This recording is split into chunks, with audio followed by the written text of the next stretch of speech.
பெண்கள் தனியாக ஹஜ் யாத்திரைக்கு போக முடியாது என்று இருந்ததை 5000 பெண்கள் தனியாக ஹஜ் யாத்திரைக்கு போவதற்கான ஏற்பாடு செய்தவர் இஸ்லாமிய சகோதரர்களின் சகோதரன் மரியாதைக்குரிய மோடி அவர்கள் என்பதை நாம் இங்கே நன்றியுணர்வோடு நாம் பதிவு செய்ய வேண்டும். ஆக இன்றைய காலகட்டத்தில் மரியாதைக்குரிய பாரத பிரதமர் இங்கே ஏற்கனவே சொன்னதைப் போல தமிழகத்தில், ஏனென்றால் வட இந்தியாவில் இஸ்லாமிய சகோதரர்கள் வாழுகின்ற அத்தனை தொகுதிகளிலும் நாம் வெற்றி பெறுகிறோம்.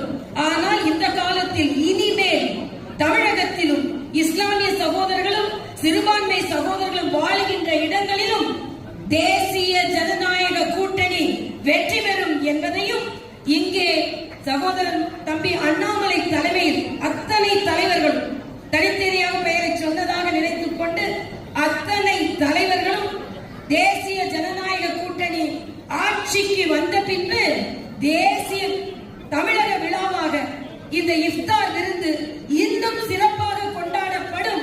அதற்கு தம்பி அண்ணாமலை அவர்கள் எல்லா தலைவர்களோடு சேர்ந்து தலைமை தாங்குவார் என்று சொல்லி அண்ணன் ஸ்டாலின் சொல்கிறார், நான் சிறுபான்மை மக்களுக்கு இஸ்லாமிய மக்களுக்கு பாதுகாவலாக இருப்பேன் என்று. மரியாதைக்குரிய மோடி அவர்கள் குஜராத் முதலமைச்சராக வந்தவுடன் நீங்கள் இஸ்லாமிய மக்களுக்கு பாதுகாவலராக இருப்பீர்களா என்று கேட்டபோது அவர் சொன்னார், நான் ஒட்டுமொத்த குஜராத் மக்களுக்கும் பாதுகாப்பாக இருப்பேன், அதில் இஸ்லாமிய பெருமக்களும் இருக்கிறார்கள் என்று சொன்னார்கள். ஆக இஸ்லாமிய மக்கள் அத்தனை பேருக்கும் எனது ரமலான் வாழ்த்துக்களை தெரிவித்து மறுபடியும் சொல்கிறேன், பத்திரிகை சகோதரர்கள் குறித்துக் கொள்ளுங்கள்.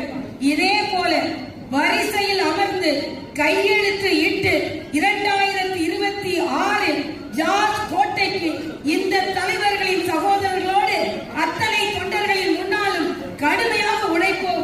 இந்த தலைவர்களின் வரிசையில் 2026 தமிழகத்தில் தாமரையின் ஆட்சி, கூட்டணியின் ஆட்சி அமையும் என்று சொல்லி உங்களிடம் விடைபெறுகிறேன். நன்றி, வணக்கம்.